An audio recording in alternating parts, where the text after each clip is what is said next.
I mean, you started it? Yep. Does that mean they can hear us? Probably. Oh, God. Hold on, you guys be quiet. I'm trying to hear the music. Wait, Ricky, stop talking. Problem. God, my hand. Here's music. Oh. Man, this is $5. I kind of want this song.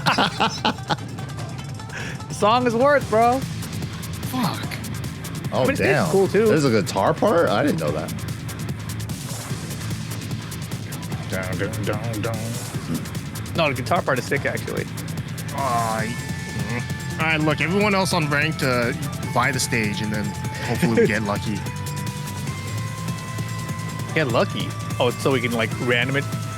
Yeah, I've played it. I played on it once in ranked, and unfortunately, since I didn't have the music turned up, I never heard the guitars. Yeah, the guitars are going in. I can't even hear it, bro.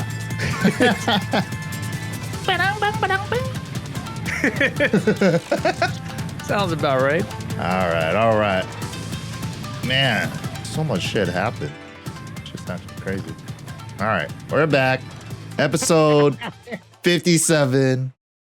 When was the last time we done one of these? It's been probably months. I think it was like after We don't Evo. keep track of those things. If we tell people when we last did it, then they'll be upset at us. You know, you just don't tell them. You're right. Yeah. Look, somehow Sukin got turned into AI. It happens, dude. Like, you know, sometimes you get hit by the AI virus, and now you turn into looking like that. Ricky, just so you know, like, Mike didn't put your whole camera in, so like, no, I know. I want even less of a face. further. I wish I could. It looks like a blockbuster back there. Like Yeah, it is a blockbuster. Man. Wow. I'm streaming from my local blockbuster, dude. And it's like, just damn. I'm trying to stay back there where it's cool. Damn. Does that mean you have 2 green screens now? I've always had 2 green screens. Damn, he's in the 90s. That's nice. I guess so. Damn. I like the blockbuster background though. That's pretty cool. I'm gonna find your favorite movie tonight, but damn, it's been crazy, man. What is it? It's September? No, it's October now. Damn. It's October now. It's been a while. The last one we did was I think after Evo. But yeah, EWC concluded as well. We haven't done one since that concluded, and that was a crazy tournament, man. Crazy format. I think a lot of the top players, I think the early on in the year, I think it was kind of exciting because a lot of players were traveling for TWT points, but also to qualify for EWC at the same time. So you got a lot of that scramble with like Nee trying to make it in a DreamHack Summer, and then like Kane and Trench made it in there, and like Steffi Black made it in, and DreamHack Dallas, you know, bunch of people try to make it in. Unfortunately, I don't think anyone from NA made it into EWC, but yeah, the format was pretty wild. It was a little bit different. There was like 3 groups or 3 phases to it. Phase 1 was kind of like a group stage, but it wasn't a traditional round robin style. It was a group bracket. Yeah. That was different too. Yeah, which was a little bit different. So it's like you have your own mini bracket in each group. And I think it was only 2 out, right, for each group to make it in for the next section. Mm-hmm. And then One for winners, one for losers. Yeah, then you make it into phase 2, and then that's your top 16, and then we had to find out our top 8, which was our all first to 5, which was also a different format than usual, but it offered something new than your usual tournament style format. Especially that long first to 5 sets in the top 8 led for some, made up for some crazy sets, man. Like if you guys made it for another way for Chanel to lose in devastating fashion.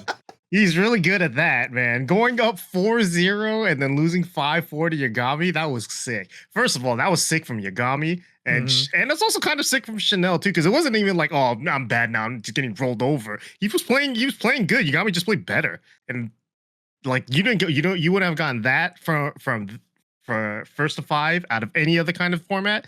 And at the same time, you wouldn't have gotten the 5-0 beatdown at the end too. So a lot, it's crazy how you can have 2 different variations of a 5-0 and they were both pretty fucking sick.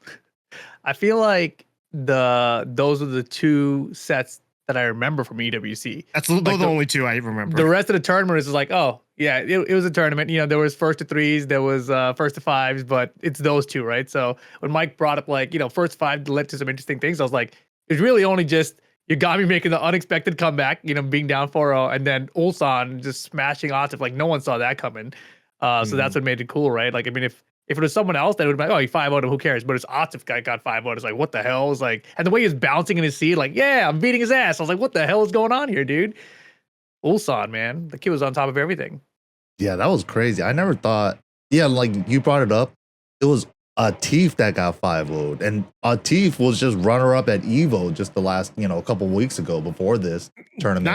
Not even that. He looked like he was gonna 5-0 everyone else at the tournament the way he was playing, and like, you know, he's always kind of looked like that though. Even at Evo, he looked like that too. So to see not only just lose a set, but the way he lost to Ulsan was crazy, because everyone watching was like, damn, Ulsan is on one. And they all knew it was like, he's playing crazy the way he's like, everyone could see the 5-0 coming. They just couldn't believe it. But like Ulsan made it perfectly clear. We're going this direction. You're coming with me, motherfucker. For me, I was like so scared in that moment because we had just seen the Chanel Yagami thing, right? And Ulsan was like so happy and bouncing his seat. I was like, dude, if you don't settle down, you might get reverse 5-0 too. I was like, is it possible? And it just didn't even happen. Like Atif, like you could see him like start to look defeated once he was like 3 deep, and he's like he didn't get the third game, and then he's like, oh gosh, he's in big trouble right now. So yeah, that was cool. EWC was super sick, and of course 300,000 for Ulsan, not bad. Nice payday. Congrats. Huge payday. I think he's the most lucrative Tekken player in history right now. But yeah, Ulsan doing it big this year. EWC having one hell of a year. He's been killing it, and it's kind of been that storyline of Korea versus Pakistan again, but it's not Knee if in the Korea spot. It's like Ulsan, Mulgold, and CBM right now, like the KDF boys that have been really killing it in my eyes for Tekken 8 compared to like the DRX boys, where it was like Chanel, Knee, and like Lohai that was really killing it in 7. This is the Echo Fox. The beginning of Tekken 7 was Echo Fox. The beginning of Tekken 8 is going to be Kwangdong Freaka's Freaky Freaks. What are they? Yeah, that's it. Kwangdong Freaks? Kwangdong Freaks. And I'm pretty sure Freaks is not the way we like. They use Freaks in a different way. They're not so, like that Freaks is from Afrika. I didn't know that. Like that's why it's part of their team name. Yeah, but like now it's like Afrika switching to soup, right? So like Kwangdong Soup. It might be, dude. I'm serious. Cool. All right. Yeah. I mean, you know, these teams change all the time. Right? DRX was what before DRX? Rocks Dragons. Oh yeah, that's right. They're going, you know, these things will happen. I think when people get more investment. Actually, I don't even know how big this team is, to be honest. Though, for their like, I only know them as Tekken players. Like, I don't know any. I've never heard of their team name in like any other big esports. Right? Like DRX is a known esports team. Rocks was T1, obviously with Edge. You have a lot of these teams, but this just seems like a group of Korean people that just like Tekken and picked up these 4. I can't tell. I mean, they might, but I mean, I assume they got money. So especially now, fucking 300K from Ulsan, maybe get a little kickback. On top of that, too, you know, they just announced like CBM and Ulsan. They had tweets that said, I just extended my contract with KDF, whatever. So I'm going to be on throughout 2025 as well. So it's like the first team that's I'm seeing announce a player like extension. Like usually it's kind of like, oh, I'm done with such and such team. That's the only tweets we ever get, you know? But like we saw a bunch of that too as well after EWC, which is something else we could have probably talked about. Like I think Bilal and Kwis both were like let go after EWC. I think someone else from T1 was let go too. The Pakistan player. Bro, when your tweet starts with after so and so many months or years, like you just like, damn, I see ya. You already know how that tweet's gonna end. Yep. But some of these players couldn't even make that kind of tweet. It's like after a long 6 weeks, like, bro, just like, I got dropped. My bad. But see, like that's the thing, right? Okay, we should talk about it real quick because like EWC, they have a championship prize pool. I forget what it's called. It's like championship something. But it was for Club Championship. Esports. Club Championship. Yeah. Yep. Exactly. So the club championship is for the esports team. So the more games your team places in, the higher you place in that, and your team gets paid. So it's not even the individual players, just the club gets paid. So all these clubs or teams, they were picking up Tekken players because they were trying to get more points for the club championship. And so I feel like a lot of the players who were sponsored, they probably did not negotiate a contract for what it could have been worth. Do you know what I mean? It's just kind of like, hey, I'm sponsored. This is awesome. This big ass team wants to pick me up. And then it's like 2 months later, oh, they let me go. Bummer. So I'm just saying, keep that in mind if this happens again next year. If you guys become one of these players that's picked up. I feel like everyone knew that was going to happen, though. So I'm assuming if you were a player and you if you're a Malgu and you sign with Fnatic, you probably knew, this is probably just going to last for a couple months. Right? See, but I would say, like, if you want to pick me up, you have to give me a guaranteed contract for a year. Sure, you would say that, right? No, but I'm saying, I think all the players should have that in mind for next year. They don't even think about it. Yeah, they're just like, screw it. I'll take it.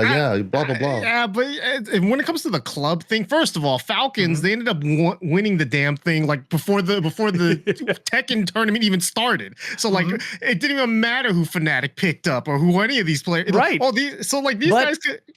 They should have never picked them up. But they can still get second or third or something. That's still a lot of money. Yeah, I guess. Yeah. I mean, I agree with you in that sense. Like, of course, I want the players to get paid no matter what. Right. But it's just in these situations, I don't see how you're gonna get more than EWC and that's it. Maybe the TWT finals, if that. Yeah. You ask for it. You say, like, if you want a chance at the club championship, you better pick me up because there's only 32 spots that are qualified, bro. Go ask for someone else then. I mean, it's like hard to say, but like they need players. Because it helps their odds of winning the club championship so much more. But I mean, like, then if you're a player and let's say all you wanted was sponsorship for like EWC events and the TWT events, and every team said no because it's not worth it.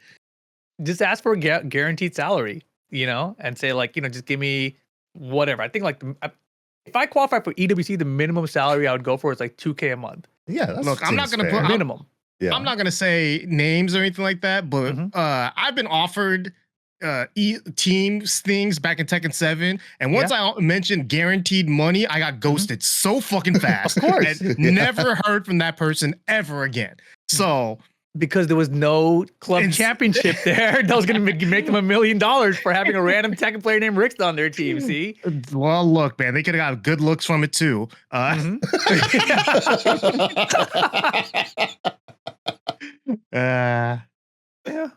But anyways, it's a different world now.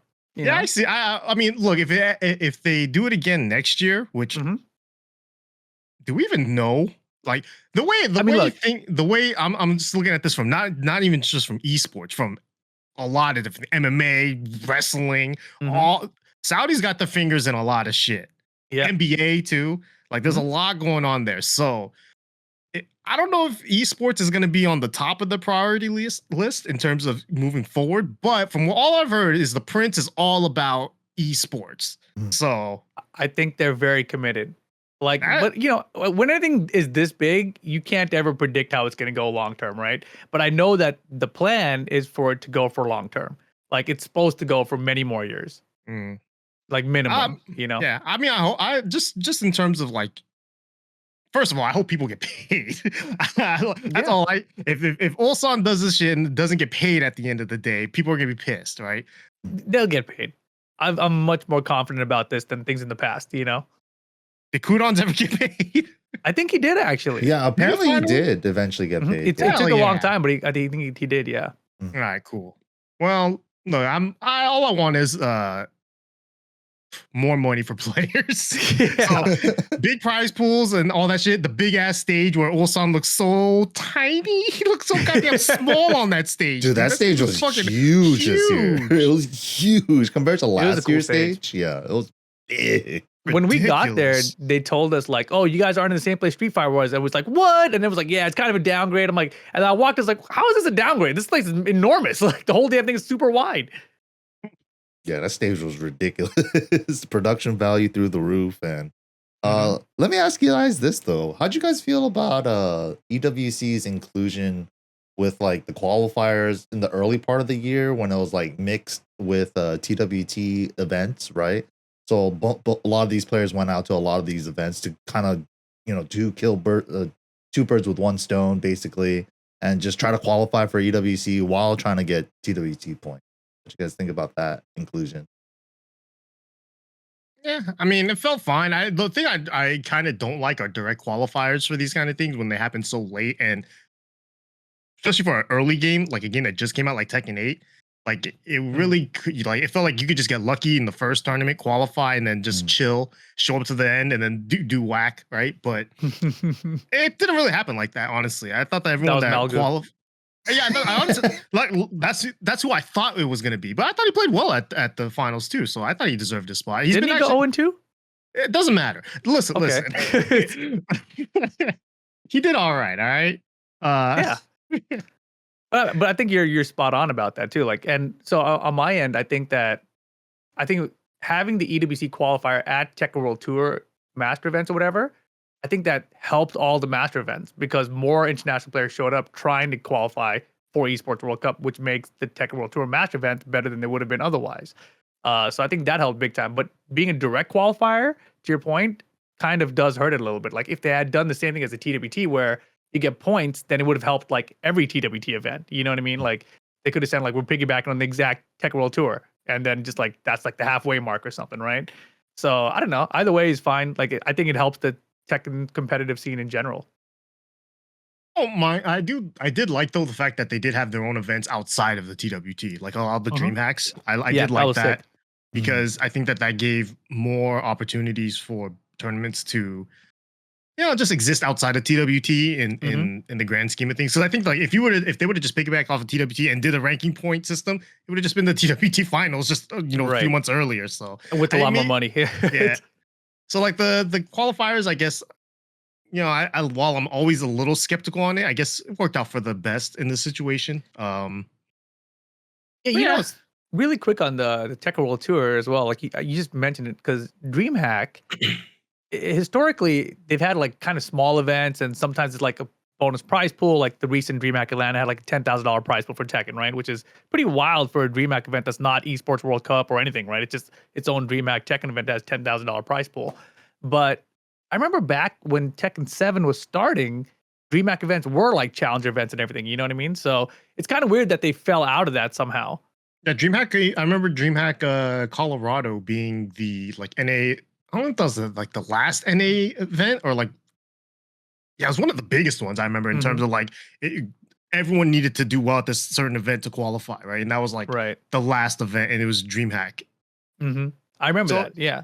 It's like it's odd to see DreamHack not fully involved, but I guess it's also nice to see that they're involved in esports and the FGC in another way. Doesn't have to be necessarily off of the TWT.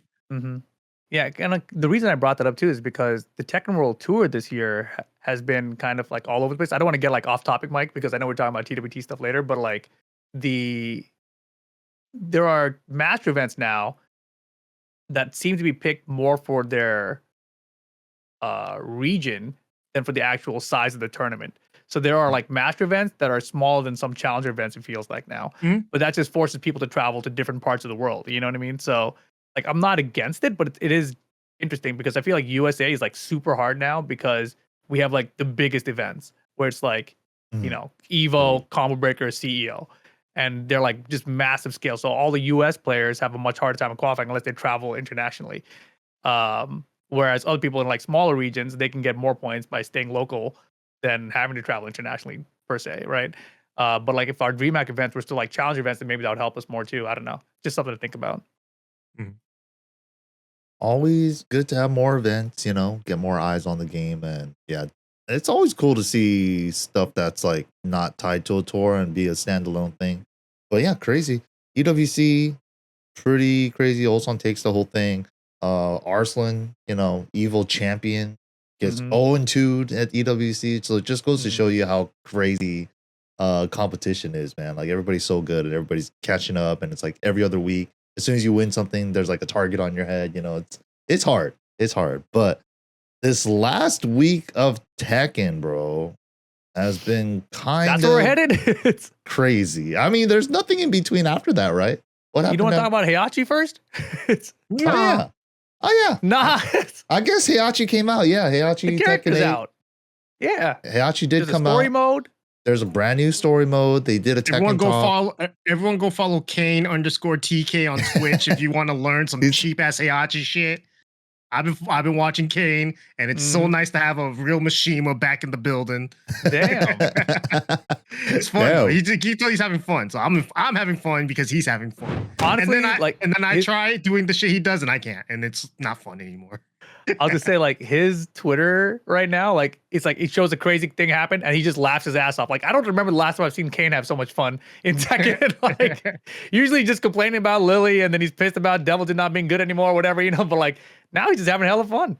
I don't even think sick.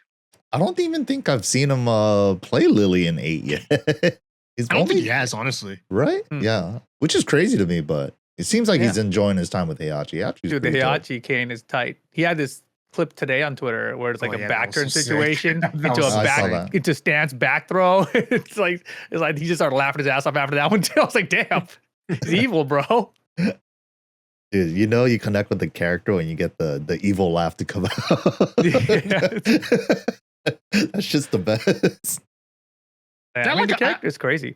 Yeah, I like what they did to him. I mean, I didn't play story mode, so I have no idea why he is how he is. Like, I guess he got DLC brain and just got a stance with the install. I don't think his install's super important. It's sick, but I don't think you have to fight for it. Although that's kind of how I felt about Lydia. And then, you know, then you see someone like Lee Mishima do it. It's like, oh, no, you should fight for them. So maybe it'll be like a core part of his game. But yeah, I think overall he's sick. And I also don't think he's cheap either. I think he's just like, interesting. He's fun. He's strong. Doesn't seem cheap yet though, which is I guess is good. Although I wouldn't mind him being cheap. I don't know how cheap or not cheap he is. If you get them to just block forever, then he's cheap because they will get mixed up to fucking death. I feel like even though they made him a stance character and he's all about stances now and all that shit, I feel like that barely comes into play with him. I feel like for the most part his archetype is still the same. Shitty lows, and if he hits you, you're gonna explode, which is the same as he's always been, you know. So but I think they kind of like ramped that up a little bit, you know, because like all these pretty colors, big explosions, and like, you know, they Tekkenated him up a little bit, which is, you know, what I expected. Yeah, he's got a demon paw. Yeah. He's got a demon paw now. He's got the 15 frame while standing launcher. So like they improved his while standing launch punishment game, which he's never had either. Yeah. He's got the 1-1-2 wall splat still, but he doesn't have the forward 3 counter at launch. He doesn't have the homing back 4 that he used to have from 7. So, and his down forward 1 and his 1-1's -5. So that changes a lot of his like Tekken 7 game plan of like 1-1, down forward 1. And just like forward 4, forward 3, back 4, and just like use those moves over and over, and maybe like a single L sweep and down back 2 every once in a while. You can still kind of play him that way, but the 1-1 and down forward 1 being -5 definitely hurts that little game for him a little bit more. And he seems like he's a little bit more defensive than offensive with just like jabbing you and down forward 1ing you to death like he did in 7. But his overall, jab range is still mad good too. Yeah, his jab's still good. They changed him a little bit. Like the down forward 1-2 is not like the old one where wall splats. It now has a charge. He has a bunch of these charge things, which kind of make him fun too. Like blue charge and gold charge sparks. The gold one is pretty interesting. I wish they add more stuff like that to other characters too. That shit's pretty fun for his combos. Yeah, the down forward 1-2 is, I wouldn't say it's cheap because like you can interrupt if it's charged up or not, you know, but like it's such a small difference, and just like you're just kind of guessing. Like I don't know if you can always sidestep to avoid it. Do you know? You could sidestep right. I think if he charges it to blue or gold, but if he does no charge, if he doesn't, then you can't. But then it's punishable. So it's like that weird little mind game. Yeah. So sometimes you don't even have to do it. You do down forward 1. Yeah. Or down forward 1-1. You know. It's just the only thing you can't do is a goddamn low. It's like this shit is all ass, but just get your instinct and then hell sweep. What does it do on instinct? I don't even know. It doesn't guard stun. Oh. It's That's kind of nice, actually. It's pretty good. Yeah. It's Yeah, pretty, all right. yeah. Earlier you're like, yeah, I don't think his instinct's all that good, but yeah. It's Well, I kind mean, I think it's good, but I don't think it's like Yeah. important. Is what it's like, because Yeah. I think that for other characters, their installs like, damn, you need this to pop off to do well. Where it's like Heihachi's like, you don't need it to, like, Yeah. you need heat more than you need his install. He's fine without it, and then he's just better with it. Is Yeah. all it really is, right? Yeah. Yeah, he becomes a boss mode character for real. But yeah, I don't know. I still feel like Ling in Heat is scarier than Heihachi with Warrior and Heat activated. So Link is crazy, man.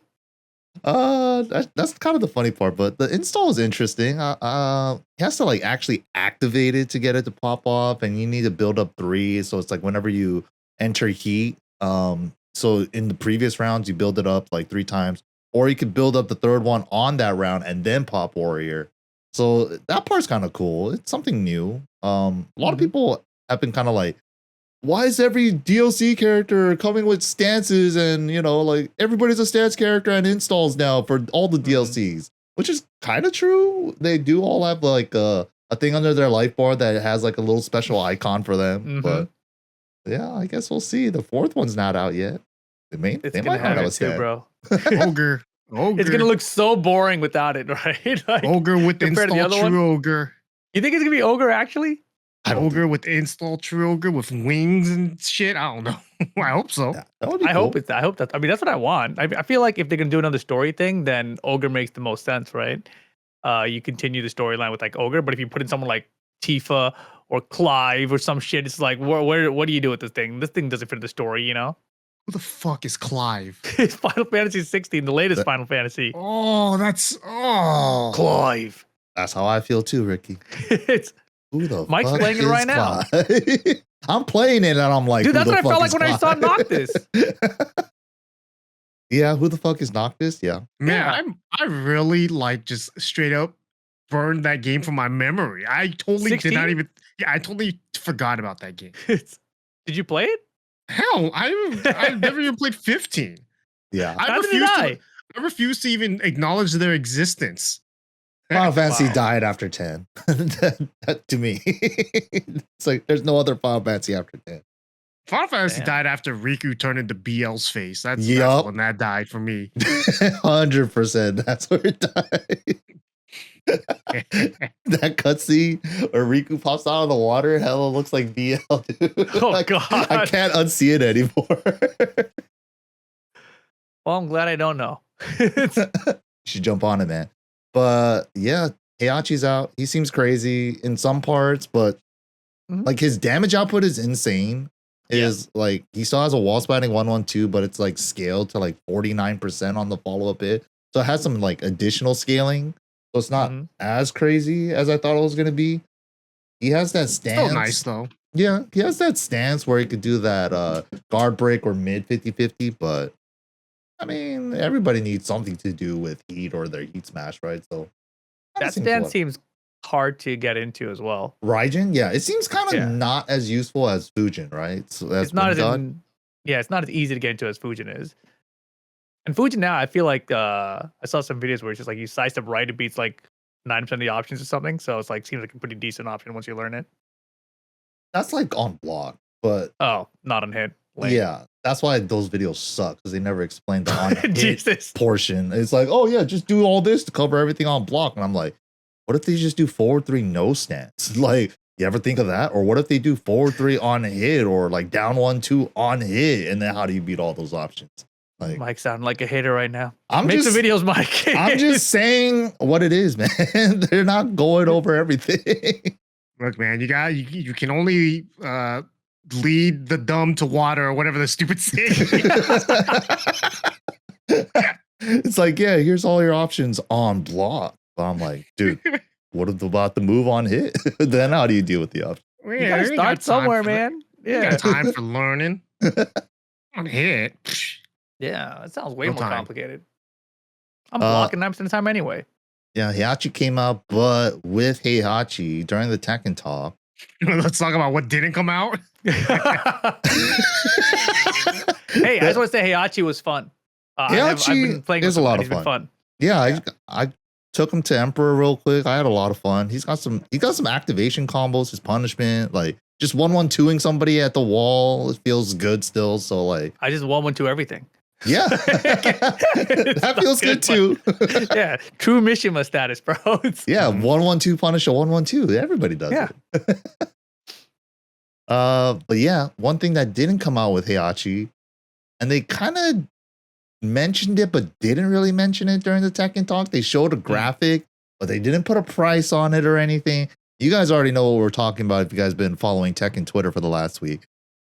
The Gemaji stage the stage was put behind a price wall. It was $4.99 on release, and everybody was upset because they released the beach stage as a free update. So a lot of people kind of assumed that it would be like a free stage or whatever, even though they showed it on the graphic on the Tekken Talk on the paid side.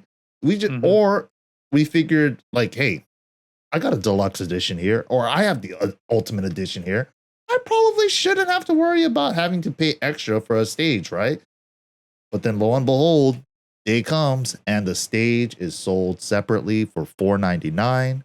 And it's not about the $5. It's about the principle to a lot of people. You know, it's just like I saw a lot of those memes too. Like it's you can't even buy with the Mickey Mouse Tekken dollars that they have in the fucking game. You gotta buy with real money. I think that's another great point. Yeah. Itchy and scratchy cash is no good here. Yep. But I'm in itchy and scratchy land. What the fuck? How are you gonna tell me this stage is gonna cost me actual dollars and not these Tekken coins that I can still buy with actual dollars, which I do? Fuck. Give me my stage. Yeah. I mean, I don't like the idea of like charge for stages. Like I understand they're developers, they spend time making stages and everything, but when you have like all these different packages and bundles of the game, it's like, you know, regular version, deluxe version, ultimate version, it feels like all that stuff should be included, right? For the first year. And I feel like that's kind of like the standard in like the gaming industry almost. So I feel like people like even beyond that are like just upset, like why did I buy this ultimate edition? And now there's extra things I still can't get that are coming out this year. And of course the confusion with the Lydia stage didn't help at all. Because you know they released the last DLC character with the stage, you got both, and this time you don't. And back to the graphic on the Tekken Talk, they put it on the paid side, but it's also like with Heihachi. So you expect like, well, I'm getting Heihachi, but I'm not getting the one, you know, like that, right? That's a great point. It's like I buy Heihachi, I'll probably get the stage too with Heihachi. I don't even have to think about that, right? I think that's how a lot of people probably looked at that graphic. No, yeah, it was very confusing. Because I think when I saw the Tekken Talk, I think I was like streaming it, and I said like, I was like, oh, does that mean that's paid? And then I was like, no, why would it be paid? Blah, blah, blah. I'm like, oh, okay, I don't know. Maybe I misunderstood the graphic, bro. You know, like, it was started yelling at me. I'm like, damn, bro, shit. It's just fucking common sense, man. What's tell you that I was like, I thought of that half. Oh no, bro. Shit. So I was like, I guess you guys are right. It's included. It's not included. Yeah, definitely not included. Oh man, and then those are just some things that they can just. I think that's like a huge communication error. They got to somehow make sure that doesn't happen again. Because I don't know, happening it once, I think people will be like, "Oh, look, no one likes it. No one wants to pay $5 for it." But some people will. Oh, it happens. Like, people did. Yeah, but it's like I'm sure they're not going to get as much downloads of that as if they would have if it was obviously for free in the bundles or whatever, right? But yeah. I'm curious as to like what the actual like how many people actually own that stage compared to own the game type of business. Yeah, it's interesting just because it's like for fighting game stages in general usually are never like for 2D games, yeah, for mostly 2D games you might have to pay for, right? But they're just skins, really, right? It's just a background on a playing. Where it's like in a 3D fighting game, it actually, you know, there's some changes in it.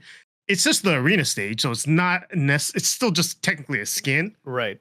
But yeah, it's weird though. Like I'm trying to think of any parallel with any other 3D fighting game. Like, would they release a stage like that that's paid? Like, I don't know. It could be just maybe the standard for them, for that genre of game. I think that's the wild part too. It's just like. The stage doesn't offer anything new in terms of like gameplay wise, right? It's just literally exact same proportions as arena, same dimensions, everything. Yeah. And where the walls are. So I'm like, not even an explosion anywhere. I mean, I'm thankful for that because I'm thankful too.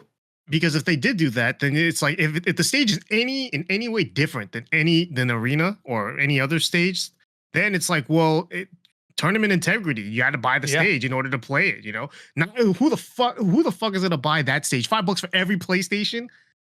Kidding me? Hell no. For just the TOs? Yeah, and tournaments are not gonna buy that. And hell no. Like so you better. So like obviously like that's I think they knew that too. That's the reason why they just kept it as the arena dimensions.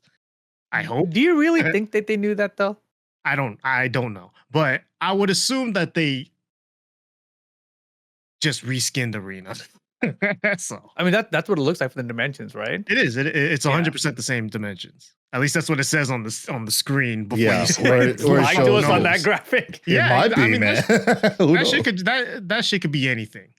Yeah, I mean, I feel like a lot of people want to be able to use the in-game currency to purchase or unlock the stages in general. Like, I don't feel like the real world money equivalent is as enticing to people. I think that they're just kind of, it's something that they're not used to, they don't really like, is the response I've seen on Twitter from it. And like personally, when I think about like stages, right? Like, okay, so if they do put another stage out and it does have a balcony on one side and a floor break on another half of the stage, you know, and like then I gotta buy it, right? And like if that's the future, I think that's gonna suck. You know, for people who are competitors and for TOs running tournaments. I agree.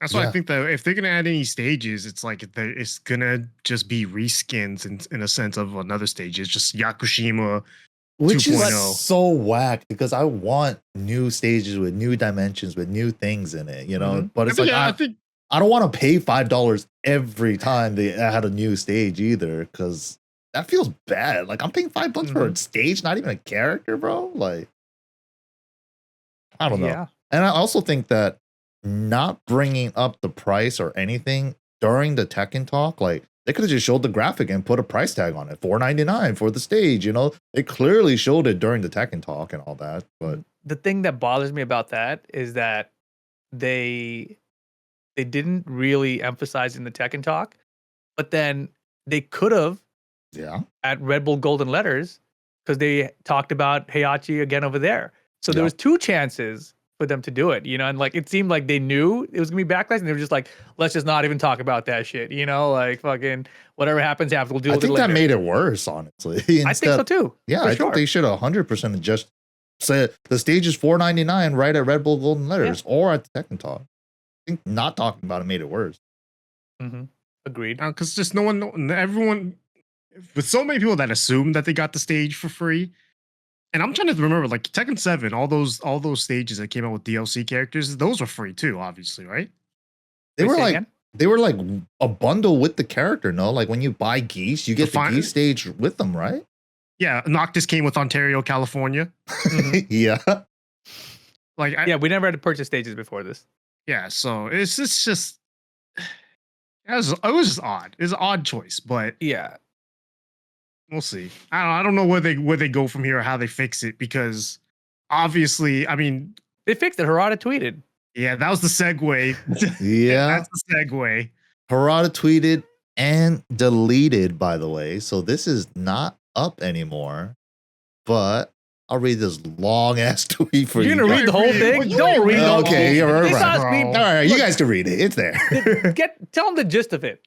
The gist of it is that he's basically saying that these stages aren't free. There's two companies at Namco. There is a game development side and a publisher side. And he's basically said at the end of it, I think this line is kind of what hit me the most.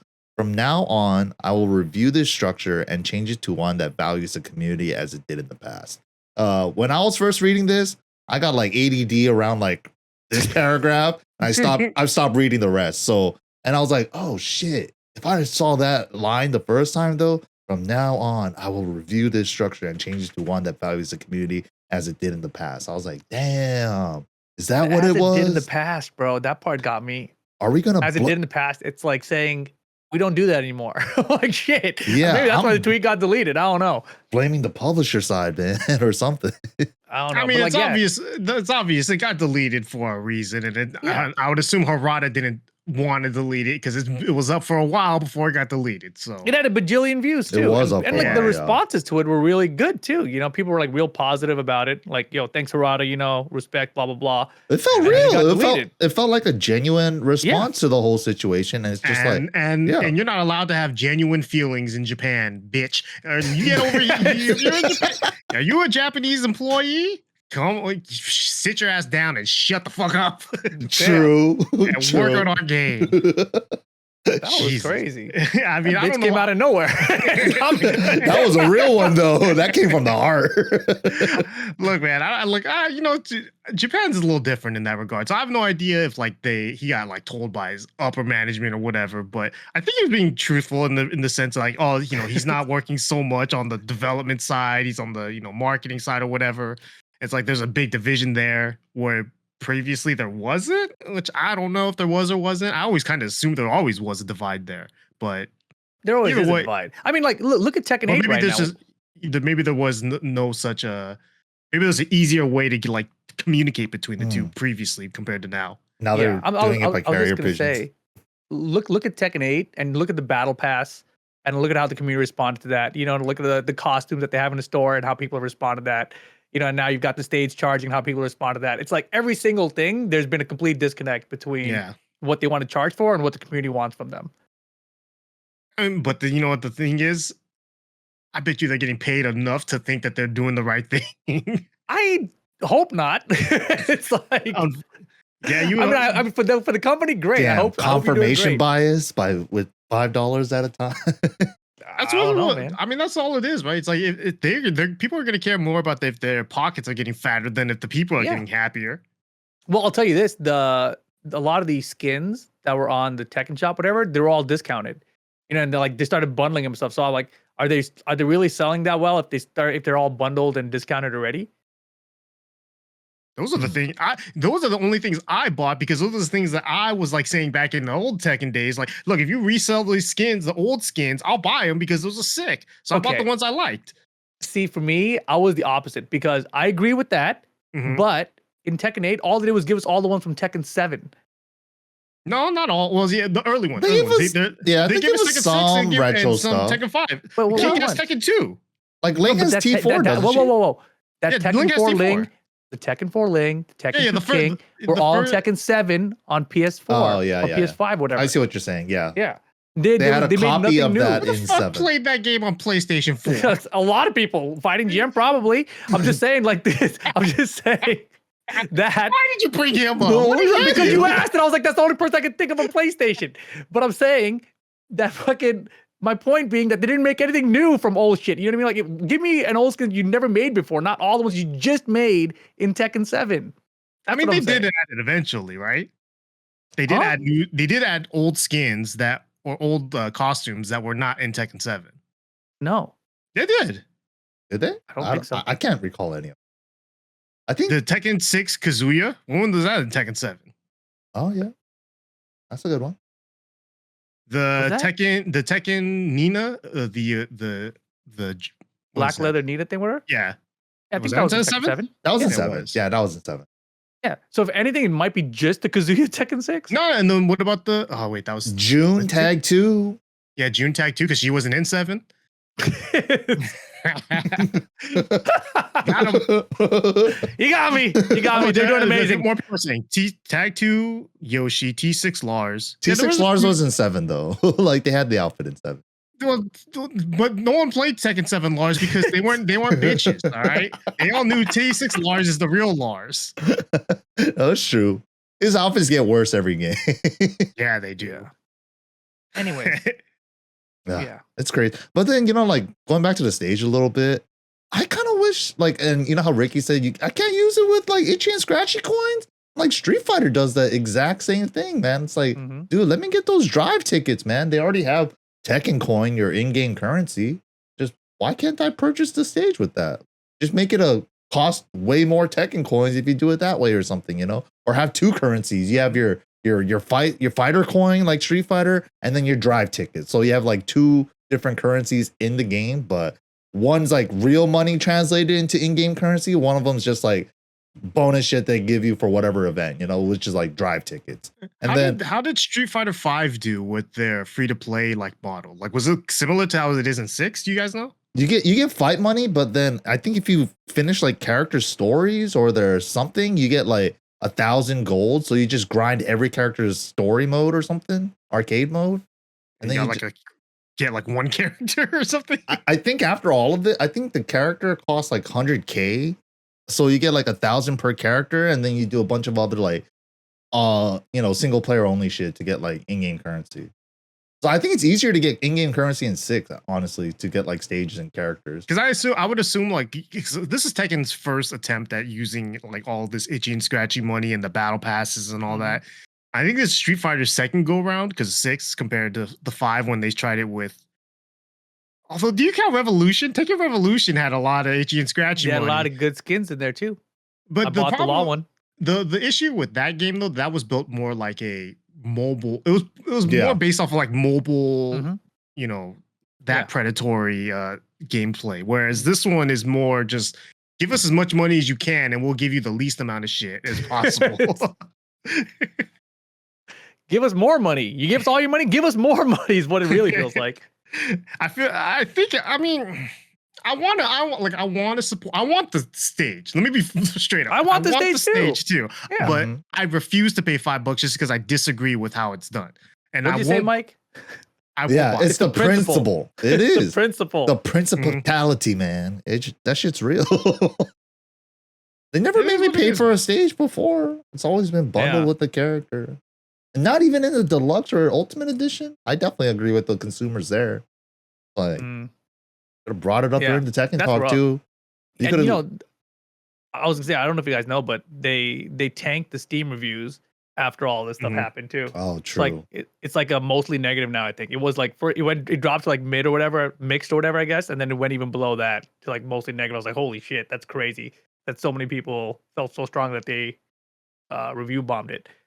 That's actually crazy. Yeah, we'll check right now.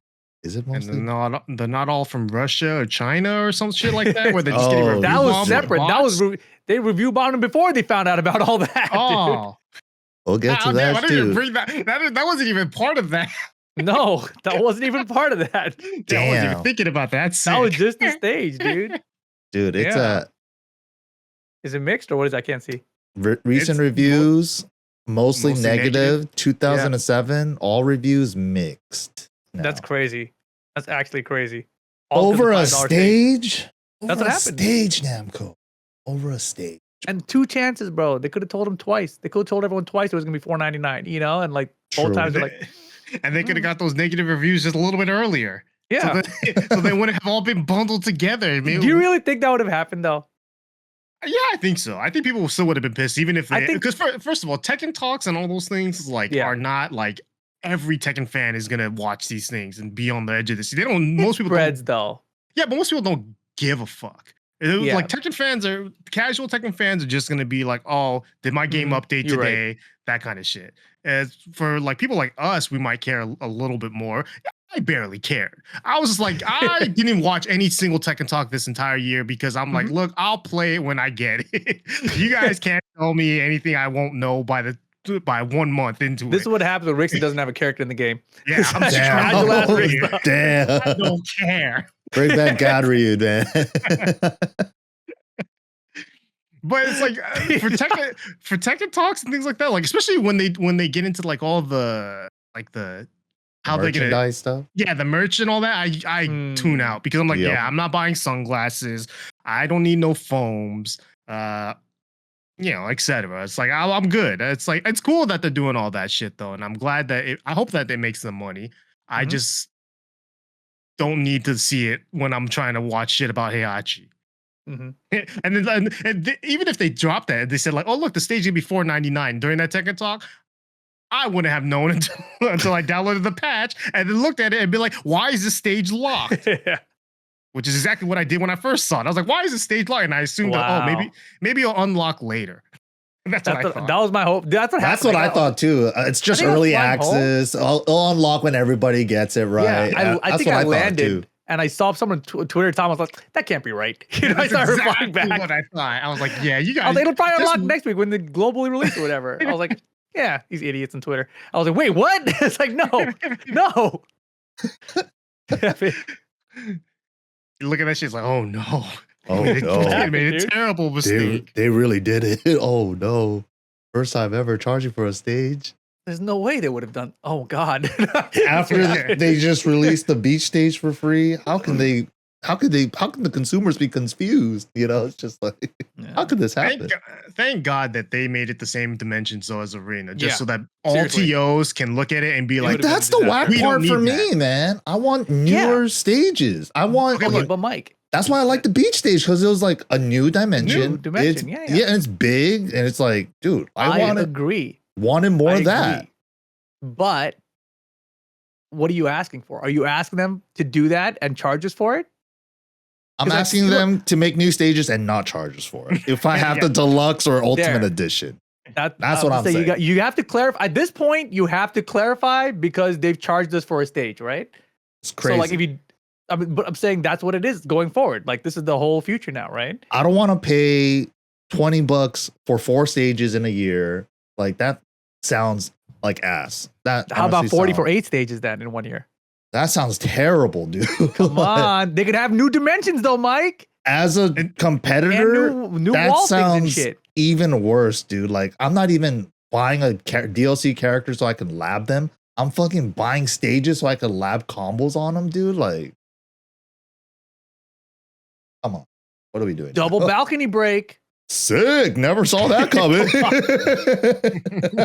Triple balcony break. Oh, shit. Look, revolutionary. Man, bro, I want these stages just to be a box. Just a tiny little floor blast into ceiling break. That's the future. I want ceiling blast.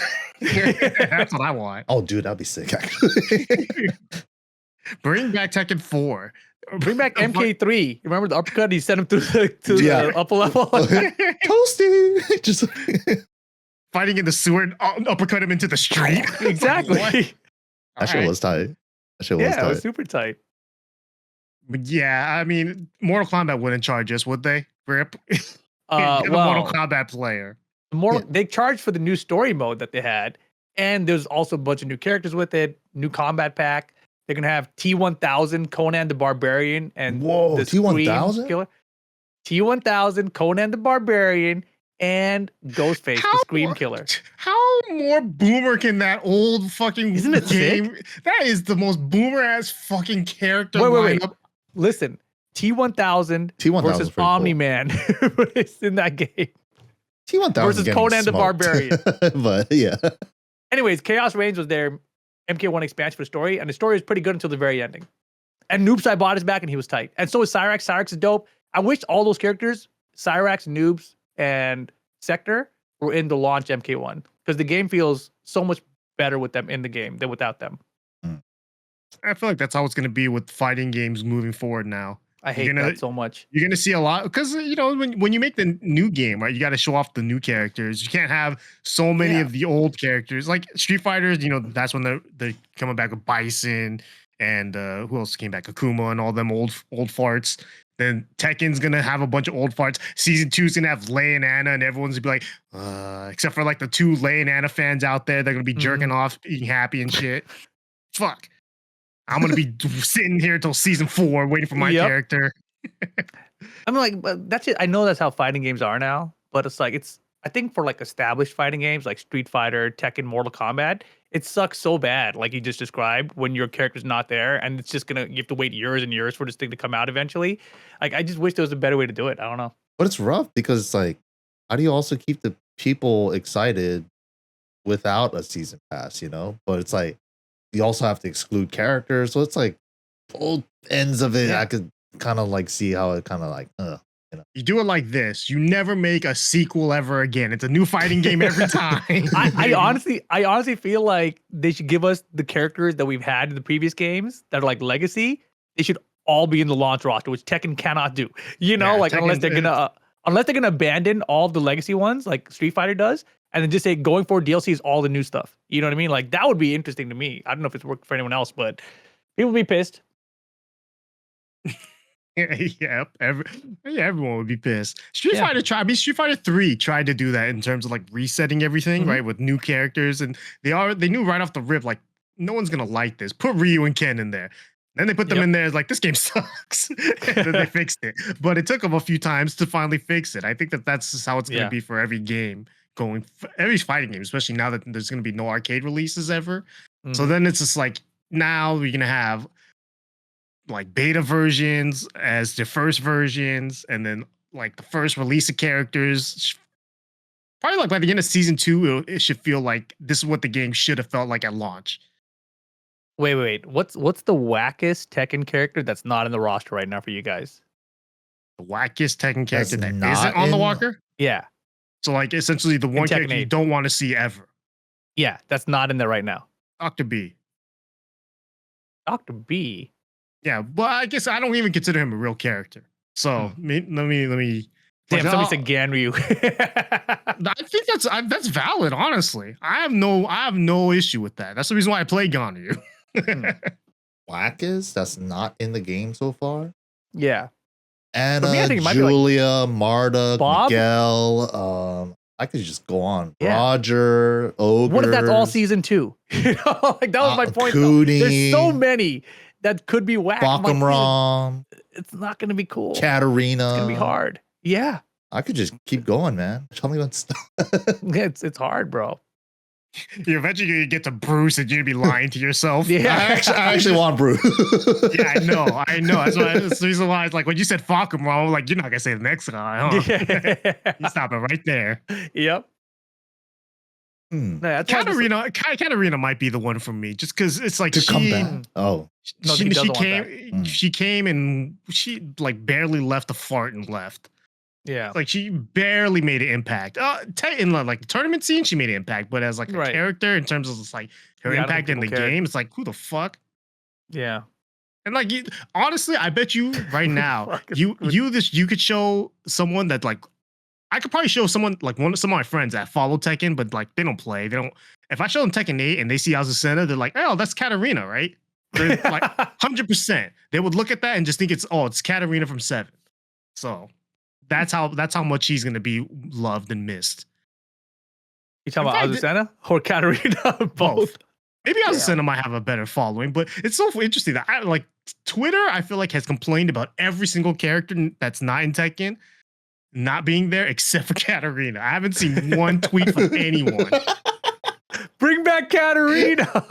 Nobody ever. I think Tim's the only one that roots for her to come back. I'm sure Genghis Don wants her back too, probably. You know? Like, I feel like Genghis Don might be the one, but I feel like he don't even care. He's like, yeah. He's like, it's better that she's dead. Oh man. Yeah. Man. You know how the Tekken 7 story, they had like some characters die off? I hope those characters are actually dead and don't come back. I think. You mean Tekken 8 story?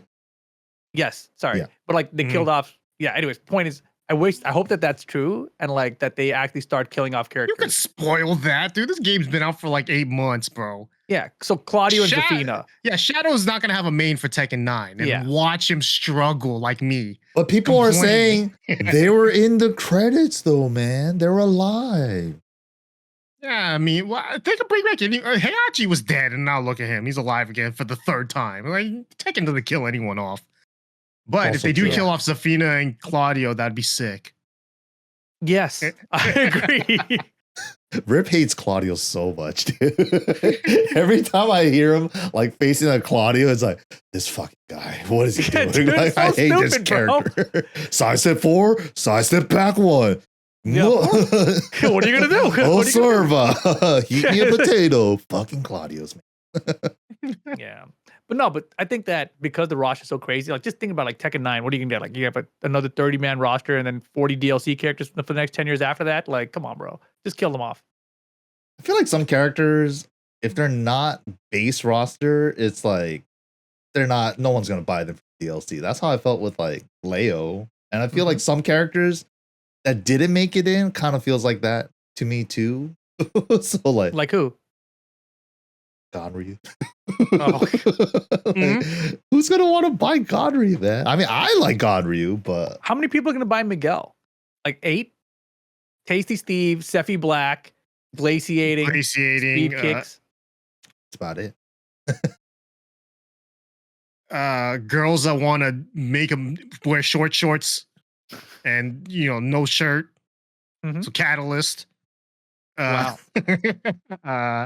Oh man, yeah, no one's buying Miguel, I guess. Yeah, that's like crazy. 2 more people in chat. That's not bad. It's like, but he's gonna come back. I can feel it. No, he's not. He's coming back, dude. Why He's gonna be the last character season 1 pass. Look. Wait, doesn't he have some shit with? Wait. Who? No. Wait. Pause. If Miguel is the final character of season 1, I will not play season 2. What? Wow. Season 2. Wow. 100%. Only Miguel? Damn. One bad Steam review incoming. That is awful. If Miguel is the final character, no way in hell should Miguel be the final character. Dude, releasing Miguel after Heihachi. Yeah, that's nothing makes sense. If Miguel if Miguel is the final character of season 1, season 2 is dead to me. I'll come back in season 3. and it's just like they're like that's just stupid. Dude, imagine they're like planning on releasing Miguel next and they see this episode and they're like, scrap that whole fucking character. Put him in the bin. They're like, yeah, we don't want Rickstah anyway. Fucking release Miguel. Push him ahead of schedule. I know where my place is, and I know it's not here. Not on this Tekken forsaken Earth with Miguel as the final character of season 1. Oh, kidding me? I mean, Ganryu deserves that more than Miguel does. Dude, if Miguel comes back, his story in 7 was he beat Jin's ass in 7, and then Jin pretty much gives up. And then he's like, "Nah, I'm not about to kill you when you're down like this. I'll come back when you're like, some good shit's happening in your life, not when you're at your, rock bottom, basically." Oh. So technically, his story with Jin's not over, but I guess we'll see. Well, technically, my story with him is over. So move on. Fuck Miguel. Wow.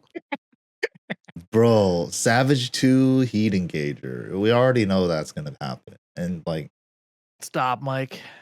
Dude, Savage down back 3, that low is probably gonna give him a link into Mike, a Heat Engager. Move on. I don't want to hear about Miguel anymore. But Rip's about to swear off season 2 too. We're just all speculating who that last character can be. I just, personally want Mokujin. Don't charge for him. Just make him a free update. Just give us Mokujin.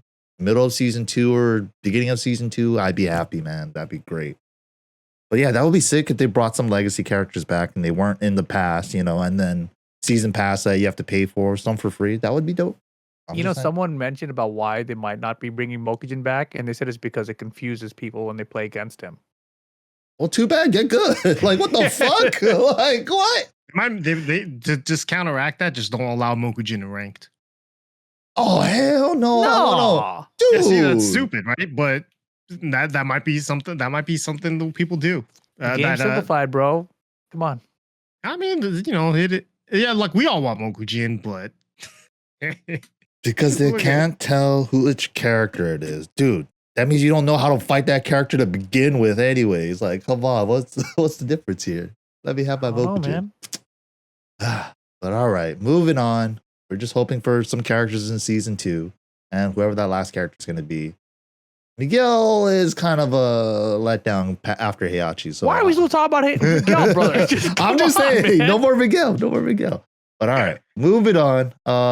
Tournament this past weekend, Thaiger Uppercut just happened. Last master level event, 400 points for the first place, 300 for second, and so on and so forth. So it means a lot to a lot of these players, especially being the last event to get points for the TWT, just so that we know who's going to be in that top 20 placing for, and which we do actually. Let me pull that tweet up. Yeah. So we have the current leaderboard. Shout outs to Pete9190 on Twitter or X. Here's the current global leaderboard. We have Arsenal Ash first, Ulsan, Mogold, Atif, Kakoma, AK, the John, Shadow, Chikuden, Rangchu, Joka, Raif, Chanel, CBM, Double, Nobi, Farzine, Lohai, Jod, and Lee Mishima, rounding it out for the global top 20 leaderboards. And then we have the regional leaderboards. We have Fear of Silence, Divine Exorcist, Noel, Daniel Motto, Ostakis, Shaoling, Yondaime, Ilias, the Sam brother, Noman Chaudhry, Arhan, Book, and Alidar, Noel, and Shonen from Japan to close it out for the regional leaderboard. Did all the KDF guys make it? CBM. Yeah, Mogul, they did. Yeah, also, yeah, wow. Because Moyle made buff, it through bro. regional. What a cheating ass. First Sneaking in, time, huh?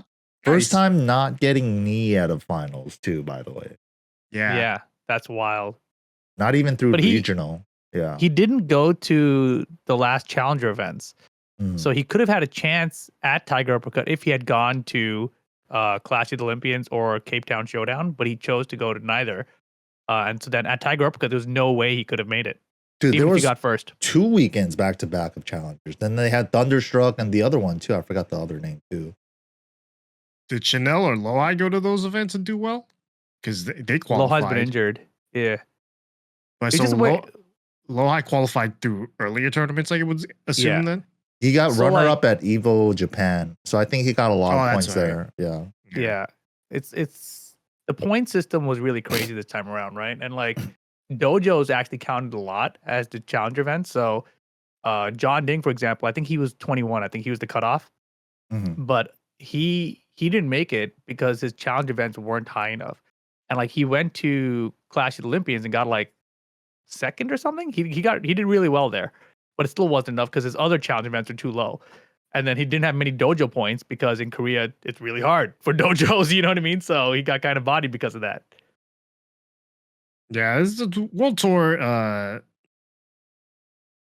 format's always a little funky, especially when they keep adding dojos, regionals, and all that. Like, I think Mm-hmm. I think dojos are sick, right? It gives you an opportunity to gain points and whatnot, but it also just depends on where you're located, how competitive your region is, and how easy it is or how hard it is for you to even qualify through that region. You know, Mhm. Korea obviously is going to be a lot harder to do anything in than say Nebraska. So it's Mhm. like I'm sure that like it's harder to do well in Japan or Korea and these smaller dojos. But I would say this is a pretty nice turnout in terms of just like looking at the flags. Like it's kind of diverse. A lot of Koreans, a lot of Pakistans. You still see a lot of Japanese players. I like Lee Mishima barely making the cutoff though. That's sick.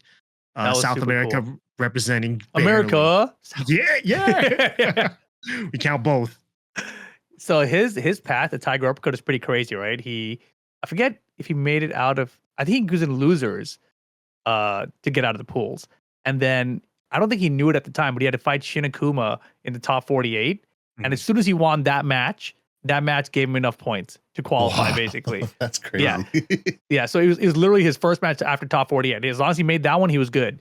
So that's where it ended up being. And then as the bracket went on, you get down to the winner side of the bracket, and it was between John Ding and Shadow who was going to get knocked out. Like King Ray Jr. went there, he tried to make it, he got dropped out early, so it wasn't going to matter for him. But it was obvious going to be Shadow or John Ding were going to get kicked out if the John got top 2, which was looking really likely, right? And what happened was with this whole XCC situation, because they DQ'd him, Shadow made top 8. Shadow needed top 8 to get enough points to bump over John Ding. So if Shadow doesn't make top 8, then John Ding is still in, and Shadow's the one that's out. So because they disqualified for XCC, like it just bumped Shadow into the top 8. But if XCC had played and beat Shadow and the Shadow lost in losers, John Ding is in the tour and not Shadow. Or if XCC was Crazy. never allowed in the tournament and Yagami, or whoever XCC Yeah, did the beat, Yagami point's crazy too, because he needed second at this tournament, and he's Yeah. playing super well here. So if he had beaten, or if XCC had been disqualified beforehand, which is this is also day 2, by the way. So I don't know why they let him continue into day 2 at that point. But Yagami ends up losing there and losing right after, I think to Mulgold, if I'm not mistaken. So he doesn't get that run either, right? So yeah.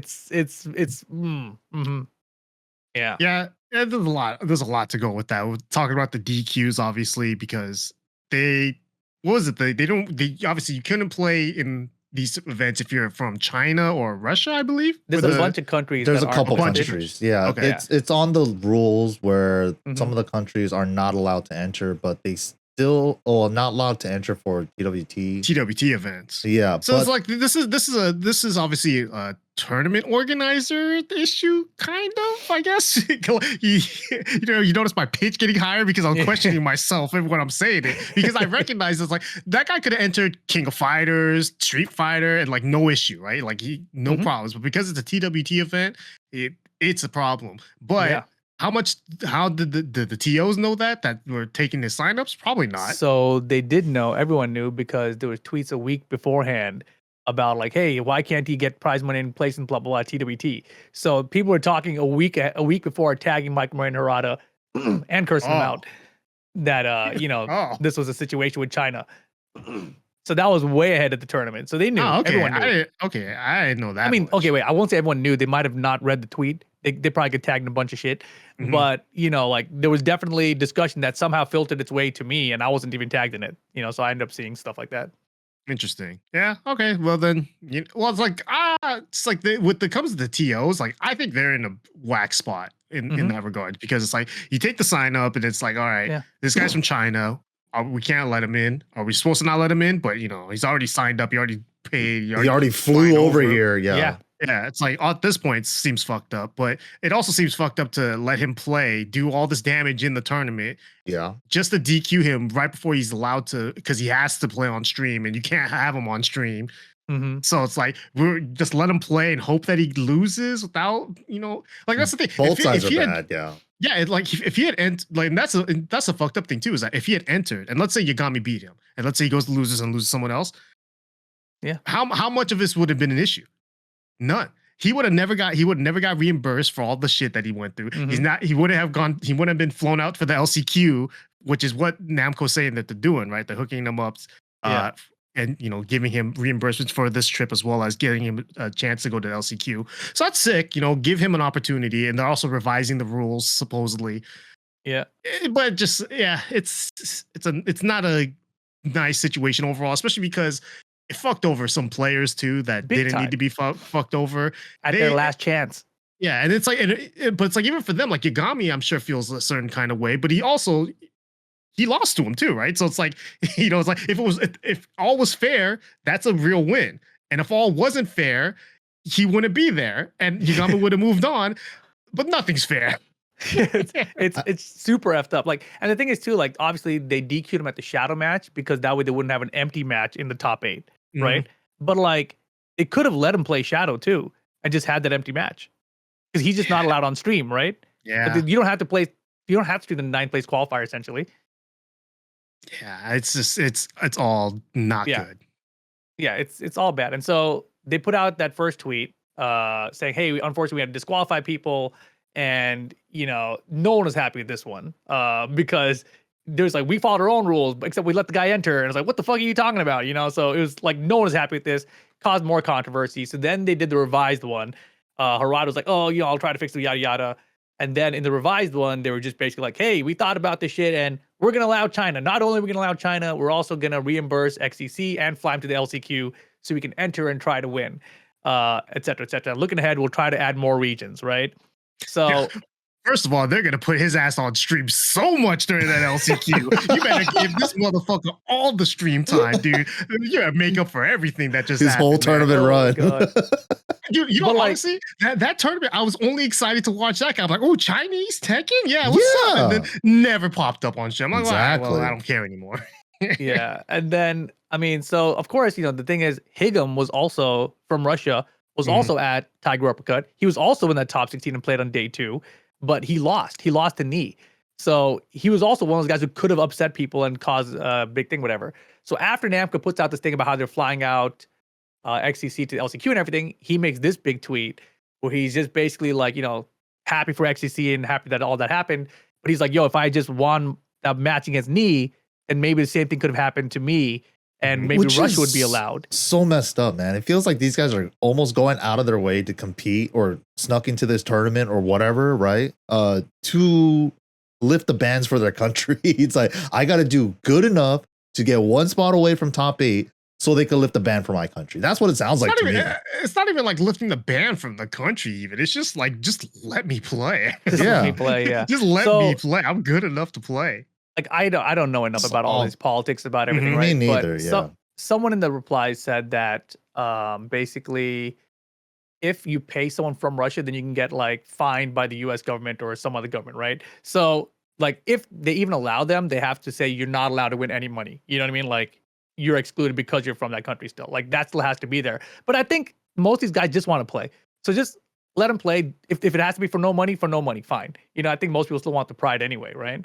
Yeah. So I don't know. It's I think like, you know, you also look at the Olympics where like Russia wasn't allowed, so they couldn't have a Russian flag, but they were like some bootleg flag or some shit, you know, make up like a, you know, unsupported country flag or whatever, you know? I've heard that too, but then I've also heard the counter argument. It's dehumanizing to like be a player or a competitor with no flag or no country. And man, who gives a shit about you? You gotta get to play or win money and fuck it. You want to play or not? You know? I mean, I see their point too, though. That it's dehumanizing to DQ me when I flew out here all the way, get this far in the tournament, and then just tell me that I can't play because of my flag. I think fuck that part at that point. I think that part is crazy too. Like just allowing them to enter, even though you're gonna.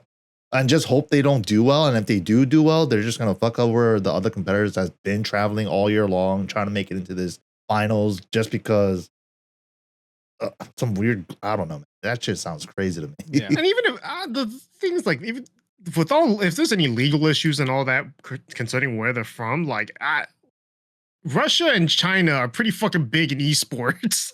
So it's like, it's to tell me that they can't get paid at any of these when they're getting paid millions playing other games. It's like, I think you can make it work out.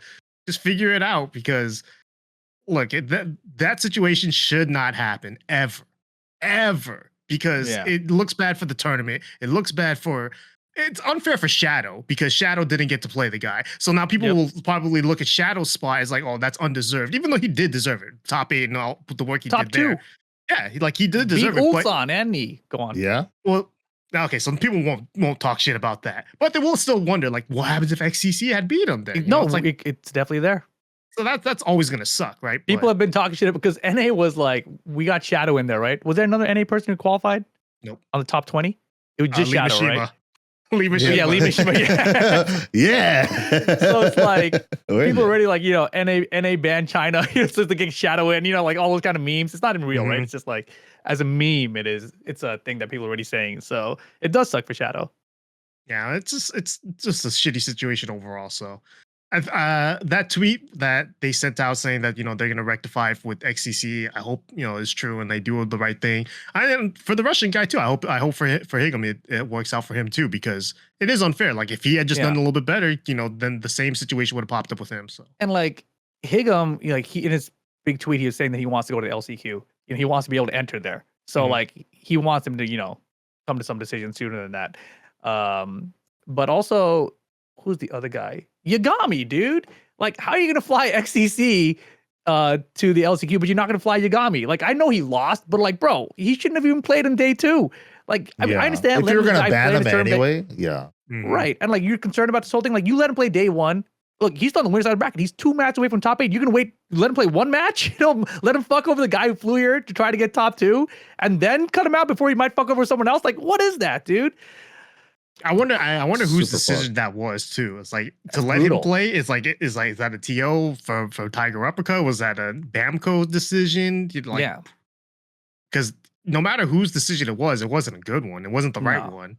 But and then no decision at that point, once he's in the tournament, is the right decision. Yeah, it's already too late. It's like you let him enter. That's the fucked up part there, because he's gonna ruin some points or how the brackets turn out. And at that point, I'm saying, fuck the rules. Then he's entered, he's in. if he can't, like, just let him play then, and figure out the problems after the tournament is over. Don't try to do it like I think like fixing things in the middle of the tournament after they already happen. I think is like, it sucks, because then it's like, oh, you know, like this match should have never happened, so we got to redo this match, or we just pretend it never happened and DQ'd. It's like that. No one likes that. So like, once a mistake is in, let it rock. But see, that's exactly what happened. So I was restreaming it, right? And then I see XCC beats Yagami. I'm like, oh shit, Yagami's a loser. What the hell? And then he's got to play Mogul. I'm like, that's not good. Mogul's hella good. And then I see him like, oh dude, XCC got DQ'd. I'm like, against Shadow. I'm like, what? No way. And so I go look at him like, so are they gonna let Yagami play Shadow then? And I was like, no, they don't. You know, I was like, what the fuck, dude? That's so crazy. Yeah. It just they knew right then and there. It's like as soon as they DQ'd him and they fucked up.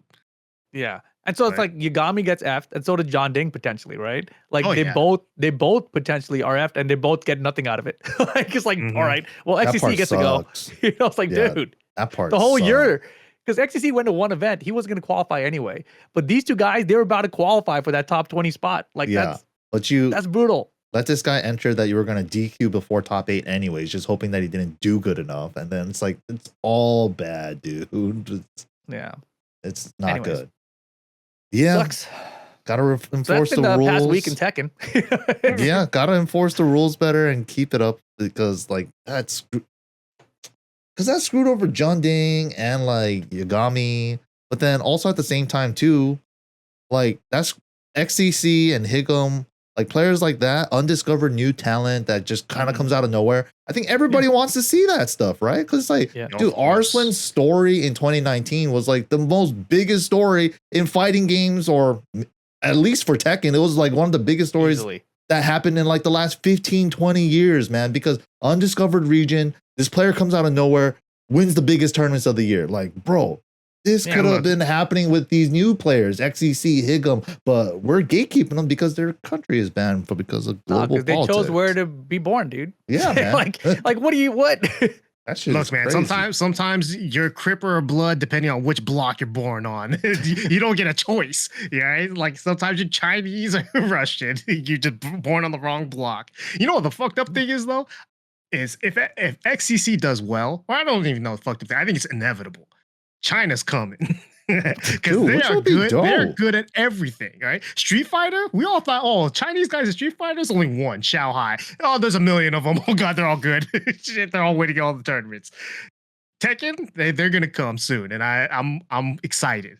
Yeah, I've been waiting for the Chinese scene for years, man. I'm like, dude, Korea and Japan play. There has to be a China scene, right? It's like, damn. Well, they can come to the LCQ now. China's allowed. And then they can get straight the top two into the loser bracket. Yeah, that's what their statement said. Or is it just that one guy? Just the one guy. We're only allowing XCC for China. The rest of you guys, we don't want you. Wow. No, I'm pretty sure, dude. Honestly, the worst part about that second statement was like they turned around so fast to allow China, but no one else is like, there's a lot of people in China who might buy our game. We better turn around and allow China. That's what I read as when I read. I was like, shit, why only China, bro? There's others. So yeah, that's where things are at. Here's how popular Tekken is in China. I do know there was a Chinese Tekken player that used to travel to like EVO Japan, and I would see him. And he was all right, but like I wasn't sure if like he was the best player from China or if he's just like the one guy that could travel from China. Yeah. Because I asked him like, how's the scene there? He's like, oh, it's strong, but it's just like no one. That's all I got. That's all I got out of it. I'd be down. Yeah, just sick, man.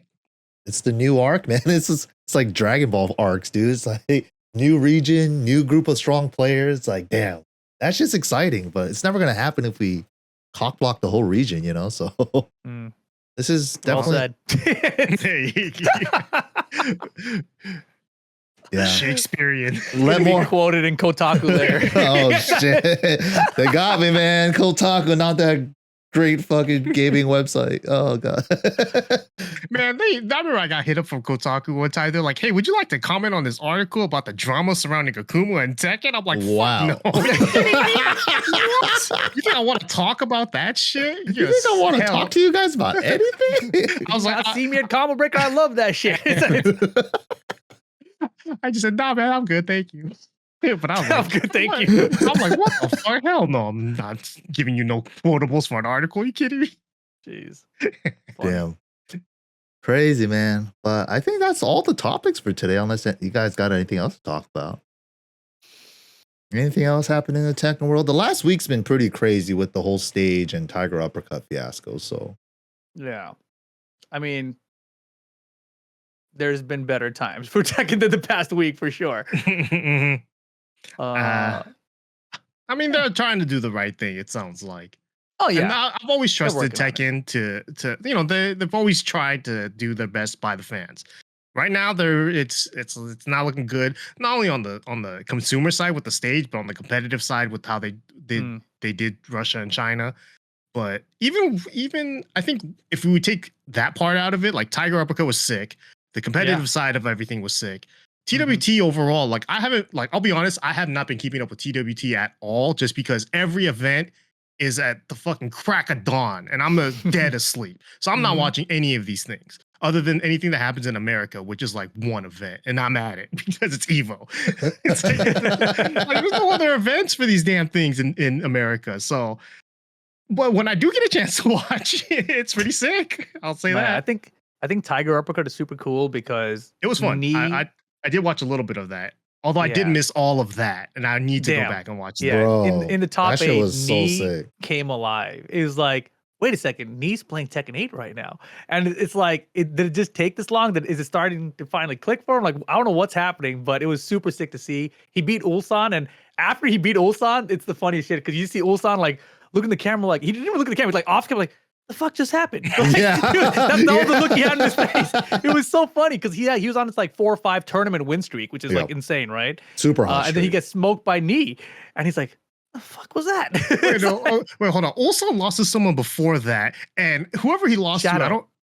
Oh, that's right. Because every time he looked at the camera, he pointed at the screen. He was like, yeah, it's because he got hit with he did that thing where Zafina was in stance and he hit the rage art. And it like knocked her away. He's like, "What the hell was that shit?" And he lost because of that, basically. I love that. It's basically when she does Mantis down forward 4. If you whiff punish it too fast, she's counted grounded for a few frames before she's counted airborne during Tarantula. So it's like he hit him with the rage art right during that transition.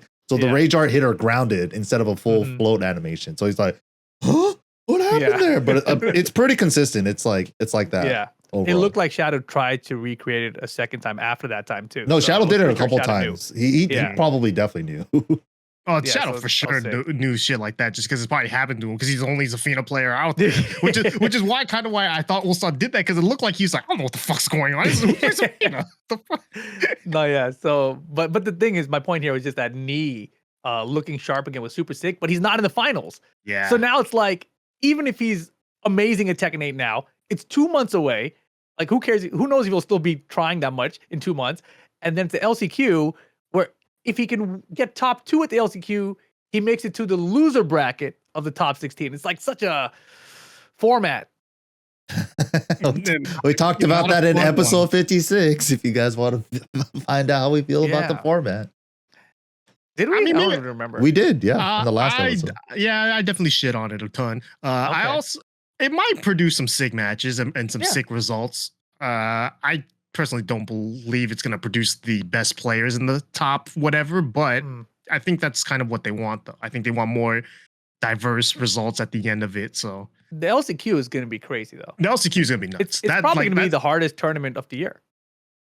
Probably, yeah. Because you have 19 of the leaderboard people combined with like 500, 700 people who are not on the leaderboard, like JDCR and Knee. Well, you're only going to have what? 10 of the 19 or 10 of the 20. 12 of the 20. 12 of the 20. That's not 12 of the 20 and 7 of the regional. So that's 19. Oh, yeah. So you get 19 leaderboard people in the LCQ, plus, I think 500 plus. Yeah, whoever the hell and enters. the Needs, John Dings, JDCRs, etc. And it's only top 2 of that get into the loser bracket of the top 16. And it's going to be in Japan, so it means that you're going to have to deal with Korea. Oh, you're going to deal with Japan. You're going to have to deal with Australia, Southeast Asia, obviously China now. Yeah. So yeah, China's coming, dude. I hope something crazy is like Naroma comes back or some shit, and does well there. Isn't he like have like 3 kids now or something? 3? Like, 1 year, dude. He's gone now, isn't he? Oh, it's been a long time since Tekken 7 Naroma, man. He's been pumping kids. Dude, he's been hitting the factory, man. Pumping them out. The factory. Anyways, yeah. I think that's basically it for all the Tekken stuff. I can't think of anything else. Damn. Watching Thaiger Uppercut though, and just watching Knee have that run, and I'm like, we're not having Knee in the finals, are we? This is crazy. No. Yeah, and who knows what the game's gonna be like next year? I think that's the other thing that's always been in my yeah. mind. It's just where is Tekken 8 headed, and they haven't told us yet. So I think I've seen people talking about they want a patch before the finals. They talked about how there's gonna be another patch. Obviously, they reduced some damage on Dragunov, etc. We didn't really talk about the last patch, did we? But No. basically, people want more than that before the finals, and we'll see if they give it to them or not. Do you think that's the right call? Like I don't know, changing man. the game that much, literally a month before the finals, when they've been playing a certain other version the whole year? So do you think they should allow Heihachi in the finals because he wasn't allowed the entire year to qualify? I think they should allow Heihachi. Fuck it. Come on, dude. No one qualified against Heihachi. I mean, No. someone's have to deal with Heihachi at the finals. Yeah. I don't know who, but they're all going to have to deal with them. The interesting thing is that we're not going to have a full tournament season on the finished season 1 product. What do you It's mean? like by the time season 1 is complete, right? We're going to have the final character and whatever stage costs $20. Yeah. But the TWT is already going to be done by then. And then it's like by the time they start up next year's TWT, which I hope they do, because I don't know. There always has to be an announcement at the end of this TWT that say, hey, yeah, we're coming back next year. Don't worry. Yeah. Or they can say like, hey, so the Steam reviews, we're not coming back next year. Oh, shit. Can you imagine the trailer coming up? It's like mixed negative. It's like, oh no. Why did you say that? Somebody's gonna make that shit on Twitter. Mixed negative in the trailer, bro? And the trailer's like, it's not coming back. It just That's not good, man. nice going, Ricky. Jesus. All I'm saying is that it's we're not gonna have the finished product for season 1 to play on a full tournament. We're like by the time the 2025 TWT starts, we're gonna be. I don't know if we're gonna be into season 2. Like by then, I would assume That'll be the end of season 1, probably. But then a month into it, season 2 would have already started. So It depends when they start and everything. Yeah. yeah. I remember that happening with Tekken 7 too. Like one of the seasons, I remember one of the certain life bar colors was never a finals. A finals color. Yeah, you made a good point too. It's that I just realized they didn't have a rule. They didn't have a rule about the DLC characters and whether they're allowed in tournaments or not. Like what the cutoff is. Because Heihachi came out before Thaiger Uppercut and TGU had to make the ruling. There wasn't like an official, hey, in the Tekken World Tour, you have to have 3 weeks or whatever of a character before it's allowed in tournament. There's nothing like that. Yeah, because TGU had to make the decision for him. I felt like Lydia, when she came out, like the next big tournament, she was already allowed. I remember that. I felt like that was only like a week and a half or something tops. I thought the same. That's why I was surprised that Heihachi was banned at TGU because it's the first time that they did. Not only was Heihachi banned, but the entire patch was banned. Patch was banned, yeah. Yeah, which is insane. But wasn't that like the first? Didn't Heihachi just come out that week though? That week, I feel like Lydia had like a week to stew on. But I'm saying they should make an official rule. Is what I'm saying. Because either way, right? Yeah. It's not clear. I think that's like the first thing you should do if you're making a game that's like going to have with like DLC consistent characters, updates, and you're trying to run a tour. Just like if you're going to run the tour and you know that your game's going to have updates, at least put some rule in there. 2 weeks or 1 week, whatever you want it to be. At least make a rule, or just say like it's all go. Yeah, we know that China's our game banned. is good. Whatever, we made a rule. You guys think, I've asked Rip this before already, but you think there's going to be any big changes for season 2 other than like the obvious like balance adjustments and balance changes, stuff like that?